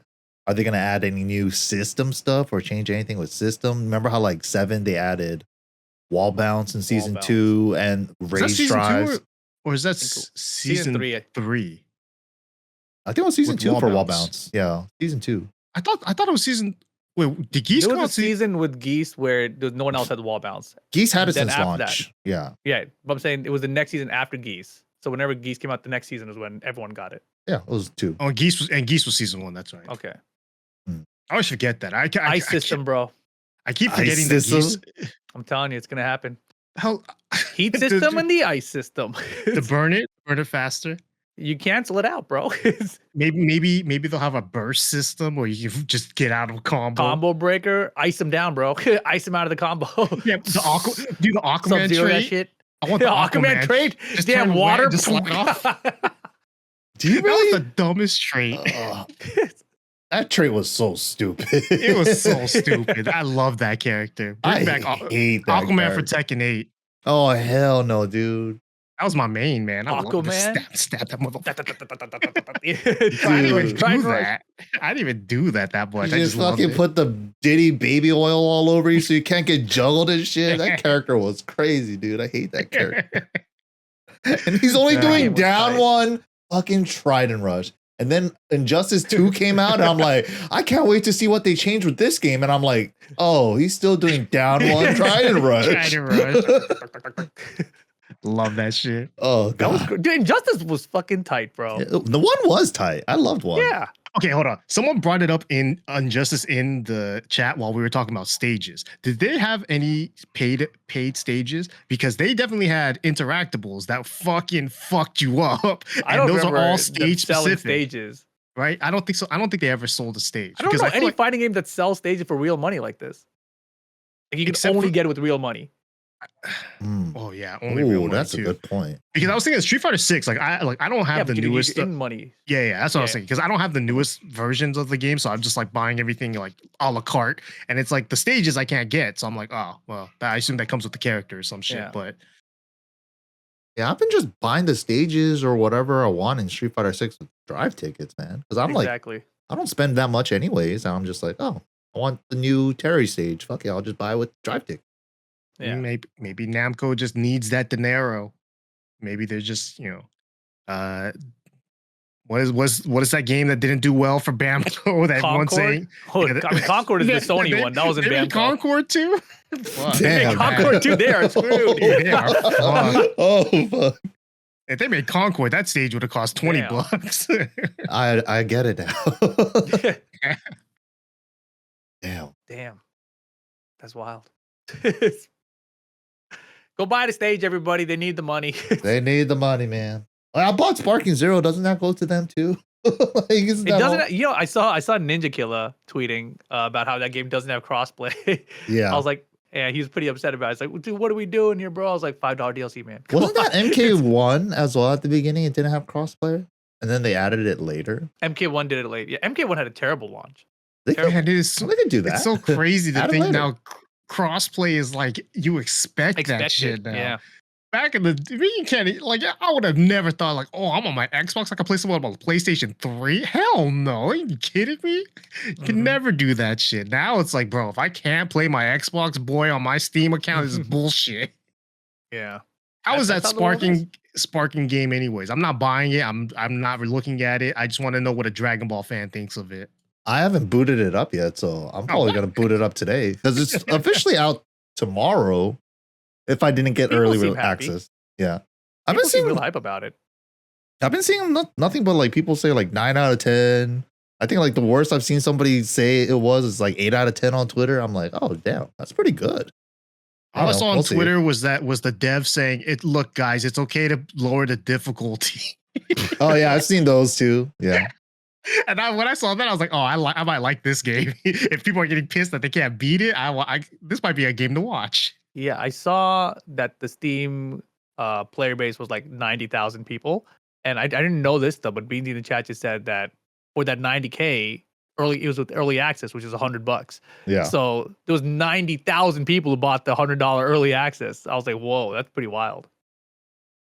People, Dragon Ball nuts are nuts. We go hard, nuts man. Are nuts. Yeah, we go hard, man. And I've been can afford free stages now. Let's go. Let's go. The conclusion, right? Hey, yeah, that's true. The $30 extra for $100 for 90K players, dude, that's pretty good. And that's only Steam chart. Some $5 stages. That's Steam charts only. That's not even counting like PlayStation or Xbox. Mm-hmm. All right, look, if this is all we got to do to fix Tekken, more Dragon Ball. More Dragon Ball. Yep, save Tekken. Just put Goku in Tekken. Just put Goku in Tekken. I'm down for that too. I know you guys are about to put Miguel in there. Take Miguel's hair and put Goku's hair on it, and just call him Goku, and we'll be cool. Isn't the last character for season 1 like, you know how they're color coordinated? It was like green for Eddie, red for Lydia, orange, right? Orange is Goku, bro. Goku's gi is orange. Wait, doesn't Bruce have orange gloves? Does he? Bruce has gloves. I always remember him shorts. That's DR colors, though, right? Like I think his original colors is blue. I just want Bruce. Damn. Orange is Naruto. Naruto can't get 100. Naruto can beat him. He can get 100K. Let's go. No way, dude. There ain't no Naruto Naruto sparking. ain't fucking with Dragon Ball, dude. Let's be What are real. you talking about, Hell bro? no. Hey, look. Watch this. Watch. Naruto, bro. Oh, you set Naruto. that shit up already? I set it up already. Isn't that fast? That was hella That's fast. cool. How the hell did you get a back? Well, I'm more impressed by that. How did you do that? Magic, bro. Magic. Bro, Blockbuster fucking is stuck on this screen. I can't make him disappear. Oh, dude, I finally opened all my shit. There's That's Melania cool. here, bro. That was tight as fuck. Also, Oh, I have that too, right? Yeah, yeah. I got one Yeah. too. Doom helmet, dude. Oh yeah, Doom Helm. Damn. That That is thing is tight. huge. It's you ever massive, actually. I look like I got a fucking tiny body when I wear that thing. I look like that Pokemon that's a dinosaur, you know? Oh, Cubone? Yeah, Oh dude. yeah. Hold on, I'll put it on. Hold on. Oh, I don't want to turn this thing off. Oh, wait, this one. Oh. Damn, Damn, he's gonna actually look like he came into Halo and shit with that background too. Mr. Satan for Tekken. I made my shit. Heihachi kind of look like you. Oh, you're Oh, green shit. screened out. And he can't find the button to fix it. Oh, there it is. Damn. Nice. That's pretty sick. Cool. Okay, that's all. Well, I do like the way you talk in that thing, though. It Did he does Yeah, borrow it that? sounds all echoey in here. Did he It borrow does that sound from pretty sweet. Sukin? Ew. Pretty sure Sukin has one of those. You know, indirect kisses in there. Right. Indirect Hella French direct. breathing. Yeah, exactly, bro. Oh. But Yeah, yeah, that was tight. Tekken 8, Dragon Ball, gaming's cool, and we just want the best for everything. But yeah, that's it. I think that concludes this episode, man. So if you guys want to do your follow me ads, give them your Wait, socials. before we do that, Okay. let me make my announcement because I've told my stream, Oh, true, but true. most people don't know. So after 15 years, I finally did it. I got a real job. I'm going back to full-time work on Monday in like 4 days or whatever that is.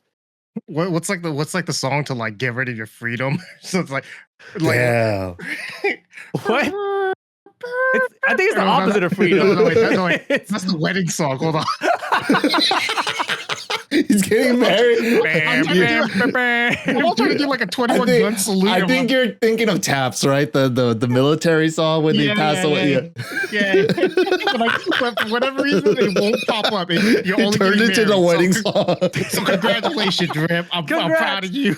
I know. Yes, I'm going back to software Congrats. development. 8-hour work days, normal sleep schedule, working That's like 9 to crazy. 5s or 9 to 6 or whatever that is.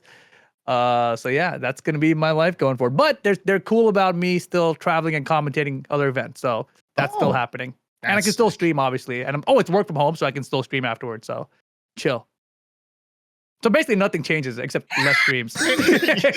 Yeah, less streams. You're just There gonna you be go. in everyone else's streams now more often. Yeah, basically, During work hours. Yeah, I'm at work. they might watch. Oh. Who Bro, knows? are you kidding me? How many people in this right now are out on the block? It's like everyone I feel that like watches majority of Twitch is on the Twitch on the clock. job. Yeah, true. Mm. Yeah. All right. Everyone watching the shit on the free time. Good point. Good point. Yeah. If somebody asks if we're going to still host South Bay Mashers, we will. It'll be not until next year. Like, that's just South Bay Masher in general. Mhm. But yeah, I still plan to do all that stuff too. Question: when's that other thing? That is next month. Risk, RISC. It's a Riverside FGC tournament. There's going to be a Tekken 8 there. I don't know what Sure. we're doing with that yet, but we might be doing something with that. It's a Specifically Riverside, MYK. which is mad far. So I'm Yeah. One day I- tournament for us on Tekken, hopefully. So if you guys happen to even think about going, be appreciative because Riverside's fucking far and it kind of Yep. sucks. That's right. We might be there. But We Well, do I'll it for say the this love one. of the game, yeah, and not because of Riverside. That's for sure. look, shout outs to all the UC Riverside anteaters or whatever the fuck they're called out there. Damn, They're but the the- That's anteaters? Irvine. I No, don't that's fucking know what they are. Irvine. I just know that UCR is the place you go to when you can't get into UCLA or UC Irvine or any of those other nice schools. Yep. Well done. You gotta settle for UC Riverside. It's hard out here. Yeah. Their mascot should be cows or something. That would be tight. I'll say this though, Riverside is where you get the best Tekken players. Tom Hilfiger and Yi Machine both went there. Wow. What else are you gonna do out there, man? Other than play That's what I'm saying. Tekken? Yeah. Break into cars or play Tekken? Oh, so come out to this tournament. You're hella gonna get good at Tekken There you go. if you come out and kick it there. Yeah, there you go. Come out to the Riverside tournament next month. But yeah, where can they follow you guys at? Ricky, go for it. Twitter, Twitch, Ricksteezy, RICKS. Easy one. I forgot how to spell my name for a second. Yeah, follow me on there on the. Nice. Yeah, that's it. You know, honestly, I'll say this. I've been wanting to stream recently, but I built a new computer a little while ago, and all of my settings are on my old computer, and I can't be bothered to move all those things. So I have to set up a new stream, everything. New stream everything. So it's like I don't want to do that. Yeah, My OBS is my OBS to like is save empty. settings and then like export settings. Yeah, and you can just export. Yeah, but I have none of those files on my old computer on my new So computer. copy them. Get a USB drive. That's just so much work. That's Man. so easy. So much work. Unless you have them in a bunch of different folders, then it's kind of a pain in the ass. Yeah, they're all over the place. Yeah. It is. I was what it never is. organized. Yeah. Follow me on Twitter, REEPAL. Follow me on TikTok, Old Ass Boomer. And then Twitch, YouTube. Something else is level up your game. Instagram. That's the one. Wait, hold on. Nailed it. How do you spell old ass boomer? Old Ass Boomer. Old ass. all one Boomer. word. All one word, no spaces, no underscores. Old Ass Yep. Boomer. That's me. Okay, I fucked up and I put old ass Umer, and I got now some lady telling me about mom life. Damn. Is Oh, there an Old God. Ass Coomer? No, this is Umer without the B because I missed the button. Old ass gooner. Like you could Yeah. do so Damn. many. So many. There's another old ass boomer with the underscore in between old ass and boomer, and she is an old lady. Nice. Anyways, mine's So Old you Ass got Boomer. There, competition. mine's all in the chat right now, which you guys on YouTube will not be able to see, but they're there. Or the other podcast services that we have these boomcasts on. But yeah, Yes. follow Rip at those socials. And you guys can follow me at whatever social / the name is MYK. But I don't really use Instagram and I hardly even use TikTok. So boom, that's it You have for a TikTok too? I do. Uh, Just for wow. watching stuff. oh, Yeah. never mind. Yeah. Whoa. But Wow. What the? Wait, what? Okay. Wait, hold on. don't worry about it. Have you seen my Twitter feed, bro? That's I've seen crazy. your Twitter It's feed. crazy. Your Twitter feed's out of control. I don't know Yeah, what you're looking the at. fact, the fact that you live on the For You tab rather than the latest tab. Following? Yeah. That's your You- For You tab? Yeah. That's That's some what I'm saying. that's some psychotic behavior. That's mean- not right. I just want to see what's going on. It's- Yeah, but the For You tab is not what's going on. That shit is mad old. But I could see why you leave it there, depending on what's being Yes. told. Mhm. It's not my For You tab. Hold on, let me. If it's anything like yours, yeah. No, mine's I definitely can't not. show mine. Yeah, it's not safe. You can't Mm-mm. open that on Twitter, on Twitch. You can't even open it in public, just in case Mine's- people are around you. Mine's Mine's pretty a Chanel- safe. mine's a mine's Chanel. not. Mine's a Chanel tier list. I fucking hate the For You tab. Tab sucks. Anyways, what else? Anything else, Mike? No, just bitch callings. You guys got any? The For You tab. That's that shit sucks. I thought Yeah, it was my- sick. Dude, for real, my Twitter fucking sucks. Where are the titties at, bro? Like, come on. I've been scrolling like the whole thing and like dude, Rip, you gotta send me some suggestions, man. I need Nah, that. man, it's all for me. I'm ball hogging, you know. What is this? Sweet hog. Dogs Yeah. and like Dragon Ball and like some Street Fighter, some wholesome content. What is this shit, man? All right, let me. I'll Oh, do man. an easy bitch calling because this one Uh-huh. is just sports related and it's very Okay. close to home. Mhm. All my San Diego friends, fuck all y'all. Just for this weekend, just for this or not the weekend, just for Friday because Mhm. Padres versus Dodgers, a Ooh. lot going on. Fuck San Diego just for Friday. Friday after Friday and before Friday, we're cool.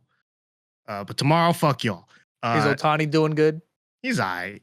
Oh. Lame. Tomorrow's gonna be very Japanese heavy though, so it's like because 2 Japanese pitchers are pitching, one for San Diego, one for LA. Then you got Otani. My dad calls every player that does terribly on the Dodgers shit, which is funny because my dad's also kind of doesn't speak English all that well. So he just goes, "Chris Taylor is shit," and then and that's it. So it's baseball. Why you gotta make him sound like that, man? Damn. That's what he sounds like. What am I supposed to do? Oh God. Wait, have you gone to a game? Nah, not Really? for Otani. Not for Otani. His tickets are too expensive. Oh wow. I feel like I should have a bitch column, but I don't really have one. I think it's mainly that girl at Carl's Jr. who gave me a senior citizen discount. Damn. But like, it's what? Well, in my mind, was she? Did she like see you before? She definitely saw me before. I gave her my credit card to ring me up. That means she wanted to give you a discount, but she couldn't give you anything else other than the senior discount. Damn. Maybe she was flirting with. That's what That's what I was trying to think too. Maybe she's into really older guys. Yeah, bro. I don't know. That's all Dude, I got. I don't Maybe get. she thought you had money. I don't get random senior discounts for no reason. Give it Like, another 2 years, Mike. You're almost there. Hell no. I'm waiting for Oh, mine. gosh. As soon as I get mine, that's when I'm like, all right, it's a wrap. Yeah. Where the hell is Sukin at? Yeah, Seen that guy Yeah. forever. I haven't seen him since Evo, dude. He's been gone. You feel like the old man of this group all of a sudden? Yeah, man. He definitely is the old man of the group. It sucks. Keep that picture up. We need that. It's the only thing keeping me young around here. Dude, Damn. So that's it? That was your bitch that's calling? it. Yeah. You seem like a worthy bitch calling either. I think Yeah, that's it awesome. feels discount, you know? Yeah, you were happy about the discount. That's I not was a bitch. pretty happy about it. That's not a bitch calling, man. Like, you know what? Like, I still think about this moment when I was like, this must have been like fucking 2008 or 9 or some shit. I might have just turned 23. All right. Me and Rip, we go to play poker somewhere, and we sit down. The lady looks at me. She says, "Can I have your ID, please?" I'm 23. I'm like, yeah, sure. I'm feeling good about myself. Finally getting ID checked. Right. I sit down. Nothing happens. She gives me my card back. She looks at Rip. Nothing. And I'm thinking like, what the fuck? Wait, how him and not me? It's like, what? How do I look older than him or younger than him when he had like a full beard and all his other garbage on his face? I'm old. Yeah, but it's the principle of the thing. If I'm getting checked, you gotta get checked too. This is bullshit. Ain't no way one of us can get checked and not the other. You look like a baby, dude. Whatever, man. It's over. You don't look like a baby anymore. You're fine. You've grown.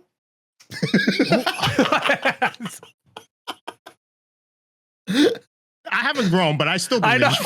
I still believe. I still have a few years left. Oh, man. Growth The spurt's about to hit. Yeah, it's still there. Dude, could you imagine if you get a growth spurt at like 40? That'd be crazy. Bro, you never know, man. It might just hit Well, me, thank dude. you. Damn. Well, I guess that's our episode for today. Thank you guys for watching.